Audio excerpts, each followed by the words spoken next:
पूर्णमद पूर्णमिदं पूर्णात् पूर्णमुदच्यते पूर्णस्य पूर्णमादाय पूर्णमेवावशिष्यते।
পাখির পায় কেমনে আসে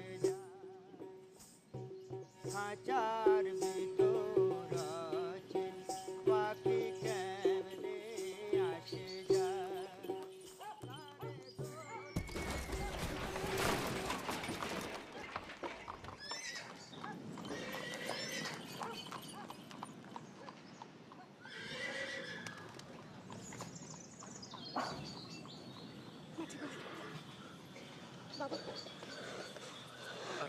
आराम से आराम से आराम से, धीरे धीरे धीरे धीरे धीरे धीरे। राधा, हाँ मैं चोट तो नहीं लगी? नहीं बाबा, मैं ठीक हूँ। आपको चोट तो नहीं लगी? आइए, मेरा घर सामने ही है, आप थोड़ा आराम कर लीजिए, फिर चले जाइए। आइए बाबा, धीरे धीरे धीरे। बस बाबा पहुँच गए, आराम से। आराम, संभाल के।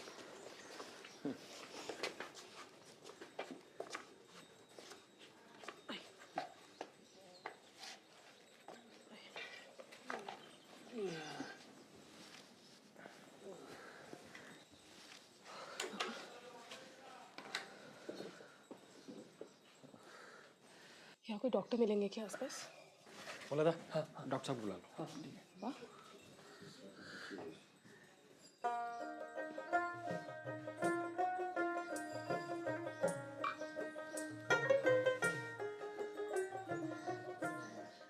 बाबा, बाबा, कैसी तबीयत लग रही है अभी आपकी? राधा, मैं ठीक हूँ, लेकिन ये हम अचानक किसके घर में आ गए? नहीं, आप चिंता मत करिए, सोचिए मत, डॉक्टर साहब आते होंगे।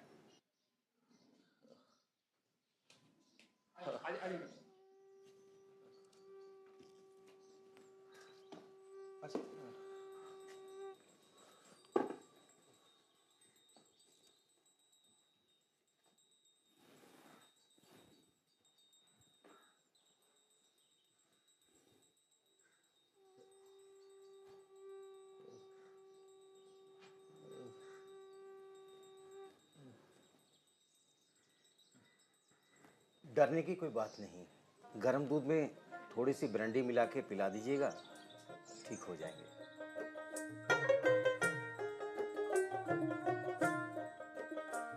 ठीक लग रहा है अभी? बाबा? डॉक्टर साहब, ये आपकी फीस। धन्यवाद। बेटा, वो फीस? पापा, मैं डॉक्टर की फीस उनके घर भिजवा दूंगी। नहीं, आप क्यों चिंता करते हैं? मतलब फीस की चिंता मत करिए आप, मैं आपके लिए ब्रांडी मंगवाता हूँ। बोला था?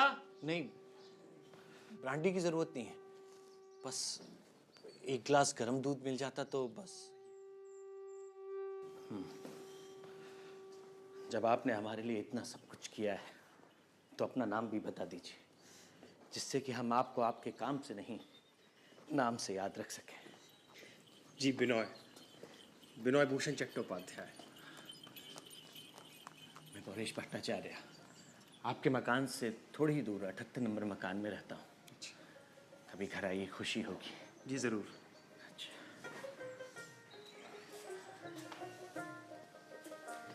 वो मैं डॉक्टर की फीस घर पहुंच के आपको भिजवा दूंगी।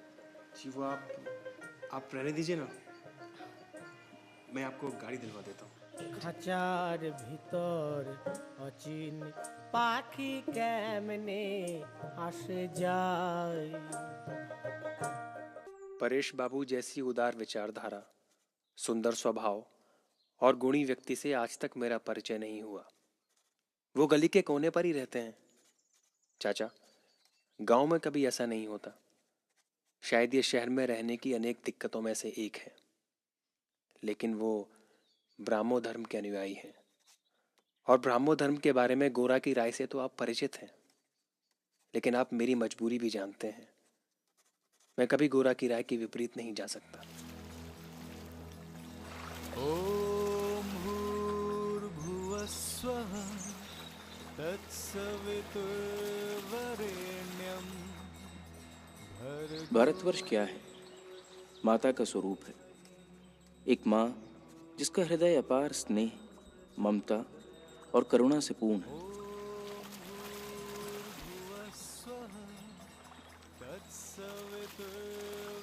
शास्त्रों के अनुसार स्त्री पूजार्थ गृहदीप्त्य मायने स्त्री पूजा के योग्य है, क्योंकि वे गृह को दीप्त यानी आलोकित करती हैं। अगर हम पश्चिमी सभ्यता को महान समझें और अपने संस्कारों को तुच्छ, तो हम कंपसहीन नाव की तरह भटक जाएंगे और पूर्व पश्चिम का बोध खो देंगे। तब हमें लगेगा कि जहाज को बंदरगाह में लाना ही रीति रिवाज, कुसंस्कार और अंधविश्वासी परंपरा है, कि बेमतलब बहना ही नौसंचालन है।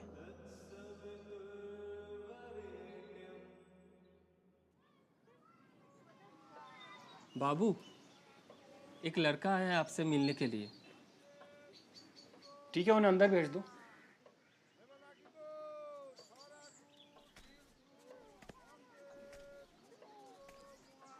आप ही का नाम विनय बाबू है? जी हाँ। दीदी ने डॉक्टर साहब की फीस भेजी है।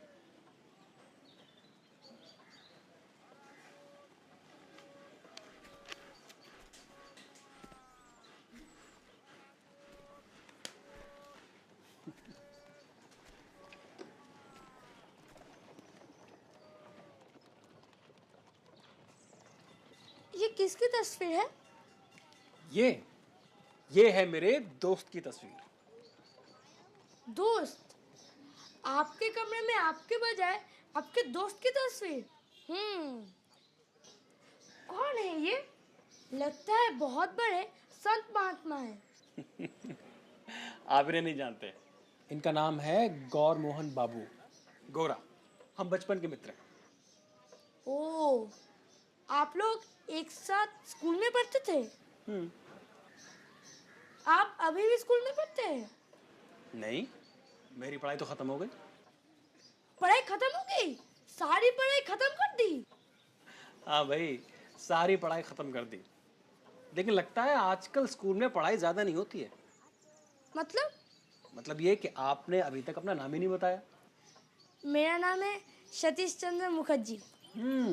सतीश चंद्र मुखर्जी। लेकिन आपके पिताजी ने कहा था भट्टाचार्य। बाबा सगे नहीं हैं।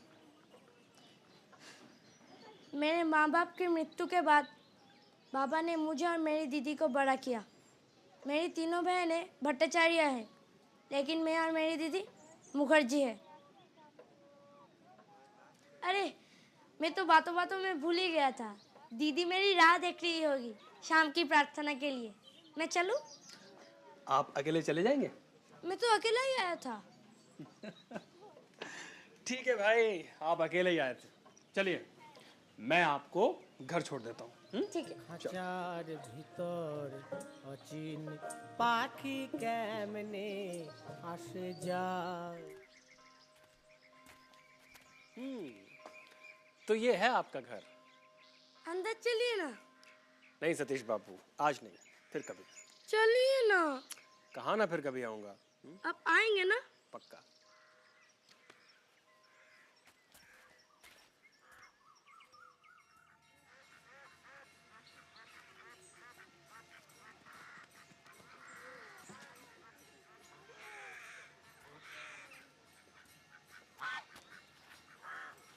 आओ बैठो।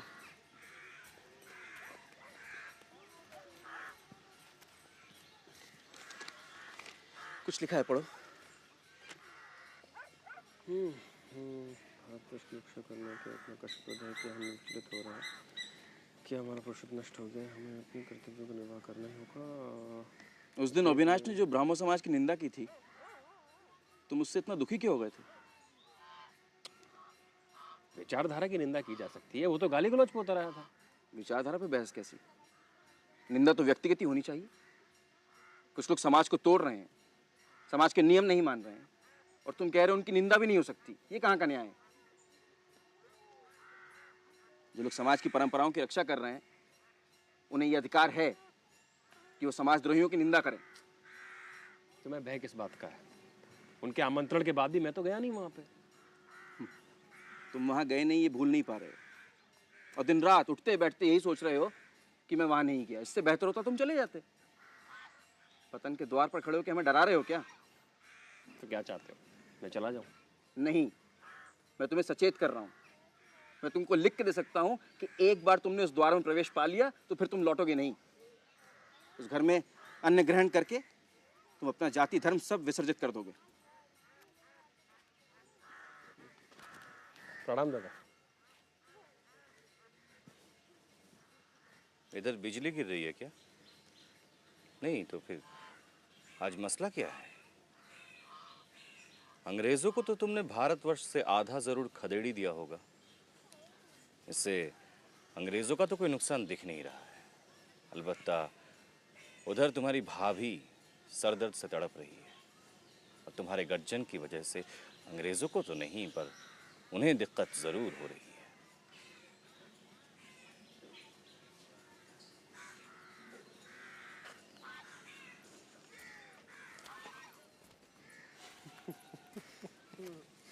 जब भी इस घर में गुरा की आवाज गूंजती है ना, हम समझ जाते हैं कि बिनोय आया है।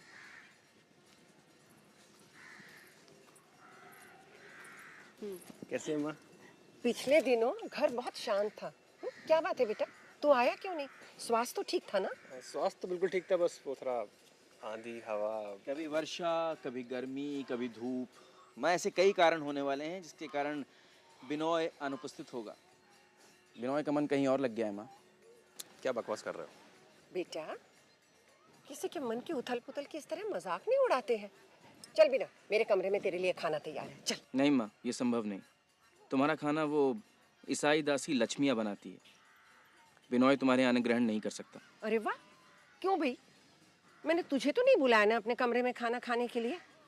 और तेरे पिताजी दिन ब दिन सख्त शुद्धाचारी बनते जा रहे हैं। अरे आजकल तो खाना भी सिर्फ अपने हाथ का पका हुआ खाते हैं। मेरा बिनोय तुम जैसा कट्टर नहीं है, उसे तू जबरदस्ती रोक रहा है। माँ, तुम्हें जो ठीक लगता है वो तुम समझो, किंतु जब तक तुम अपनी उस ईसाई दासी लक्ष्मिया को नहीं निकाल देती, बिनोय तुम्हारे यहाँ भोजन ग्रहण नहीं करेगा। तू ऐसे कैसे कह सकता है गुरा? बचपन से उसने तुझे खिलाया, उसी के हाथों पले बड़े हो तुम बेटा। अरे ये तो कुछ ही दिनों की बात है कि उसके हाथ की बनी चटनी खाए बिना तुम्हारा खाना नहीं पचता था। और बेटा मैं कैसे भूल सकती हूँ, जब बचपन में तुझे चेचक हुआ था तो दिन रात सेवा करके उसने तेरी जान बचाई। माँ, तो उसे पेंशन दे दीजिए, जमीन जायदाद दे दीजिए, जो मन में आए कीजिए, किंतु उसे यहाँ शरण मत दीजिए। बेटा, क्या पैसे देकर सारे एहसान का बदला चुकाया जा सकता है? अरे पगले, उसे पैसे जायदाद कुछ नहीं चाहिए। वो तो तुझसे इतना स्नेह करती है कि तुझे अगर ना देखे तो तुम मर जाएगी बेचारी। ठीक है माँ, तुम्हें जो ठीक लगता है तुम करो, किंतु बिनोय तुम्हारे अन्न ग्रहण नहीं करेगा। बस जो नियम है सो है। गोरा बेटा, शायद तुम भूल रहे हो कि मैं तुम्हारे पिताजी से भी ज्यादा कट्टर थी। अपनी नौकरी के खातिर वो मुझे जगह जगह ले जाते थे। उससे उन्हें शाबाशी तो मिली, तरक्की भी हुई, पर मेरे संस्कार छूट गए। और अब बुढ़ापे में नौकरी से छुट्टी पाकर अचानक शुद्धचारी बन गए हैं। मुझसे ये सब नहीं होगा बेटा। माँ, आप शास्त्र न माने, परंतु स्नेह को तो मान देना होगा ना। ये तो मुझे समझा रहा है।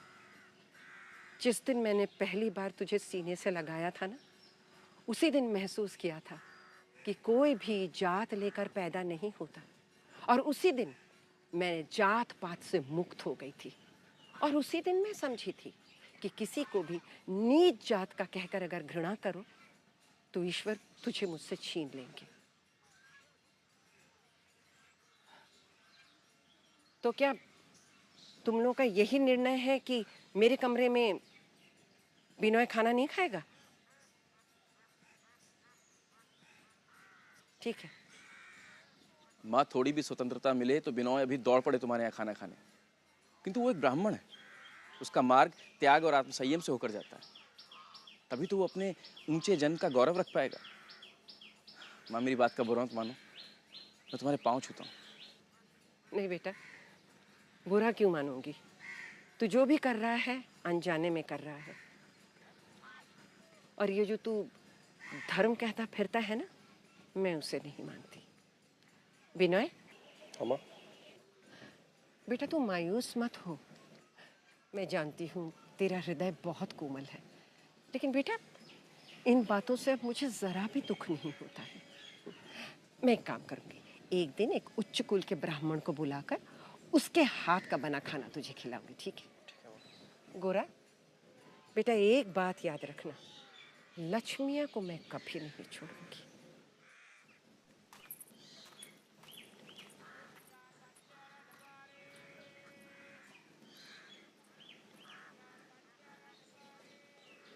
आज तुम कुछ ज्यादा नहीं कह गए? नहीं। और तुम्हारी माँ है गोरा, और माँ क्या होती है मुझे पता है। मुझे भी, और मैं ये भी जानता हूँ कि मैं भाग्यशाली हूँ, किंतु आचार, रीति रिवाज, नियम बंधन, अगर मैं उसका अनादर करूँगा तो एक दिन माँ का भी अनादर कर सकता हूँ। बिनोय, भावनाओं का अपना एक अलग स्थान होता है, मैं जानता हूँ, किंतु हर विषय में यह आवश्यक नहीं है। तुम्हें नहीं लगता कि माँ के दिल में कुछ है, वो हमसे कुछ कहना चाहती हैं और कह नहीं पा रही हैं, जिसकी वजह से दुखी भी हैं वो? उनकी बातों को सुना करो। जितना सुनना चाहिए मैं सुनता हूँ, अधिक सुनने चले तो गलत भी सुनाई देता है।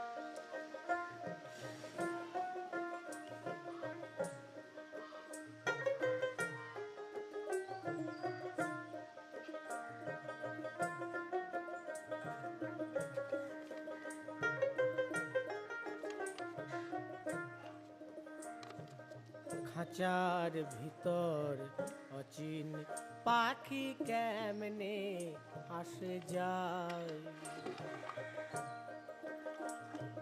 খাঁচার ভিতর অচিন পাখি কেমনে আসে যায়, তারে ধরতে পারলে মনো বেরি, तारे धोरते पारिले मोनो बेरी। तुम्हारा खाना वो ईसाई दासी लक्ष्मियाँ बनाती है, बिनोय तुम्हारे यहाँ अन्न ग्रहण नहीं कर सकता।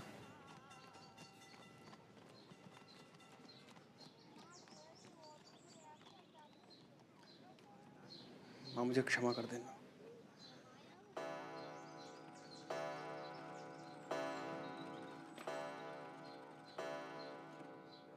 आज मैं बड़े गर्व के साथ उस दिन को याद कर सकता हूं जब पहली बार ब्रिटिश राज ने भारत की सरजमी पे अपने कदम रखे।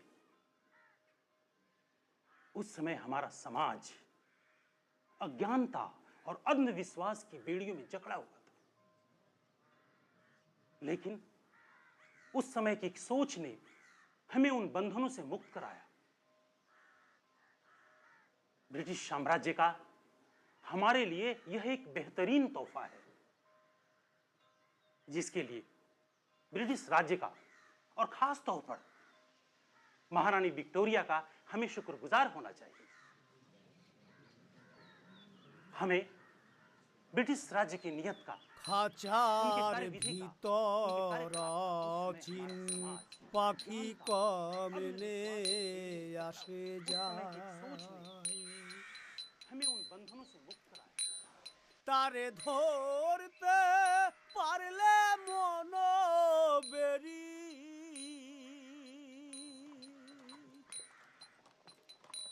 তারে ধরতে পারলে মোহন বেরি দিতাম পাখির পায় কমনে আসে যা। माँ अरे बीनू, क्या हुआ बेटा? माँ बहुत भूख लगी है, कुछ खाना खाने को दो ना। अरे बेटा, वो ब्राह्मण रसोईया तो घर चला गया है, अब मैं तुझे क्या खिलाऊं? माँ आज मैं आपके हाथ का खाना खाने आया हूँ। अच्छा ठीक है। लक्ष्मिया। हाँ माँ। अरे अरे कुछ लक्ष्मिया, एक गिलास पानी देना। माँ अब मैं अपने जीवन के निर्णय गोरा को नहीं लेने दूंगा, बल्कि स्वयं लूंगा।